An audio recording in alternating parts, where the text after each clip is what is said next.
तो आज की क्विक हेल्प वीडियो में हम बात करेंगे बैंक अकाउंट्स के बारे में। जब आप जर्मनी में आते हैं तो एक बहुत बड़ा क्वेश्चन होता है कि भाई कौन सा बैंक अकाउंट लें, किस तरह का लें, है ना? और हमारे इनिशियल टास्क में बहुत ही इंपॉर्टेंट कामों में से एक होता है बैंक अकाउंट खुलवाना। हमारी सैलरी आती है उसमें, यहाँ पे हमारी लिविंग है उससे, है ना?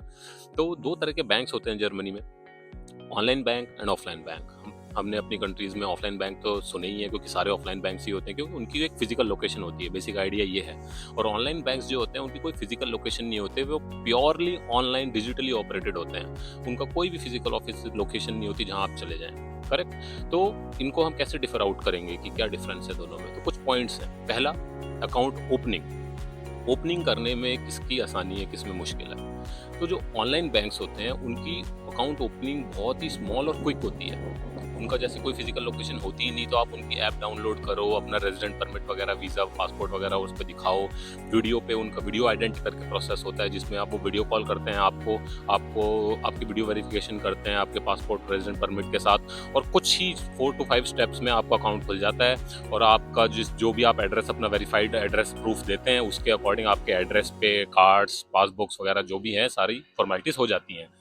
जो ऑफलाइन बैंक्स होते हैं, आप फिजिकल लोकेशन आपको विजिट करनी पड़ती है, और आप वहाँ पे जाते हैं तो अकाउंट ओपनिंग प्रोसीजर वहाँ पे स्लो है। क्यों? क्योंकि एक तो उनका इंग्लिश सपोर्ट बहुत ही पीछे है। वो जर्मन में ही बहुत ही ज़्यादा डीलिंग करते हैं, और आप यहाँ पे नए आए हैं, अकाउंट खुलवा रहे हैं, तो आपको यार एकदम से जर्मन अगर नहीं आती है तो वो एक टफ और टायरिंग टास्क हो सकता है। तो ये एक बेनिफिट है कि अगर आप ऑनलाइन बैंक चूज करें, अकाउंट ओपनिंग ईजी है। सेकंड पॉइंट की अगर हम बात करें तो कस्टमर सपोर्ट जो है वो ऑफलाइन बैंक्स का काफ़ी स्ट्रांग है। एक तो वो ट्रेडिशनली सेटअप है, जो उनका प्रोसीजर है वो बहुत पुराने टाइम से सेटअप है। सिस्टम्स जो हैं वो काफ़ी परफेक्टेड हैं।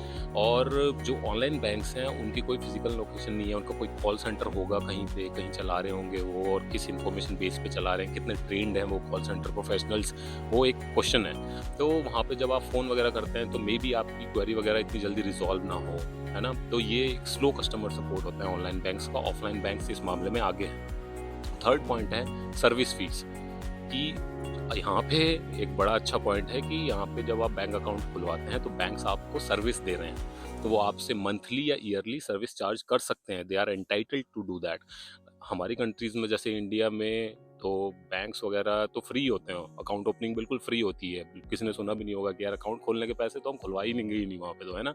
तो जो ऑफलाइन बैंक्स हैं जैसे डॉइच बैंक, कॉमर्स बैंक, ये जो बड़े बड़े बैंक्स हैं जिनको आप चूज करोगे यहाँ पे आने के बाद, वो सर्विस फीस चार्ज करते हैं अकाउंट ओपनिंग की। पर मंथ भी आपके अकाउंट से फीस लेंगे, अनलेस आपकी ऑर्गेनाइजेशन का उनके साथ टाइप वगैरह नहीं है। तो ये सेवरल फैक्टर्स हैं, पर लेकिन वो पेड सर्विसेज हैं। जो ऑनलाइन बैंक्स हैं जैसे कि N26 हो गया, कॉमर्स बैंक का ऑनलाइन डिवीजन है, तो ये जो ऑनलाइन बैंक्स हैं ये आपकी सर्विस फ्री होते हैं। इनमें कोई अकाउंट ओपनिंग पैसे नहीं होते, ना मंथली यहाँ पे जाते हैं, एंटायरली फ्री होते हैं। ठीक। तो नेक्स्ट पॉइंट है अब ट्रांजैक्शन फीस।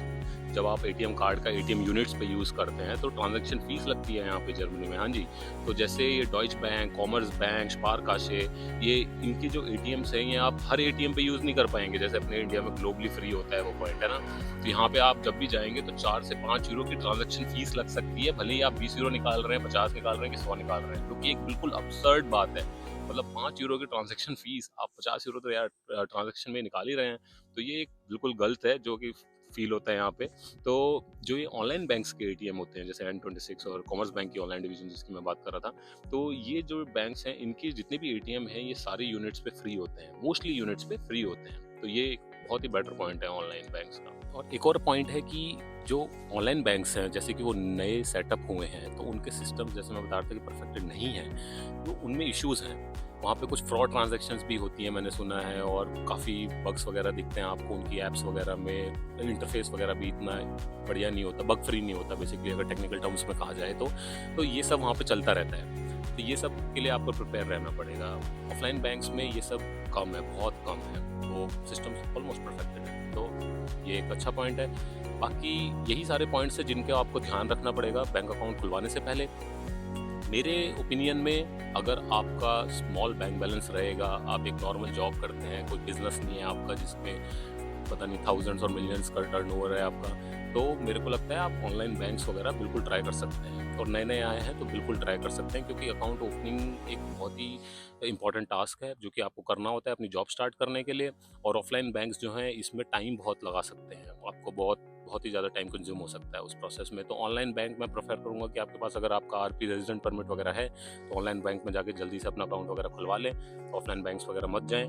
और आपकी नॉर्मल जॉब है, नॉर्मल सैलरी है, तो कोई इशू नहीं है, तो सब टेक केयर कर हो जाएगा बात। और आपका अगर कोई बड़ा बिजनेस है, आपका सब बहुत ही अच्छा बैंक बैलेंस रहने वाला है, तो आप पेड सर्विस भी ले सकते हैं, जैसे डॉइच बैंक वगैरह की, कॉमर्स बैंक वगैरह की पेड सर्विस वाला अकाउंट भी लें, जिससे कि आपको बेटर कस्टमर सपोर्ट मिले, बेटर सर्विस मिले जब भी आप चाहें, है ना। तो ये थी वीडियो बैंक अकाउंट्स के बारे में। I hope it helps. See you in the next one.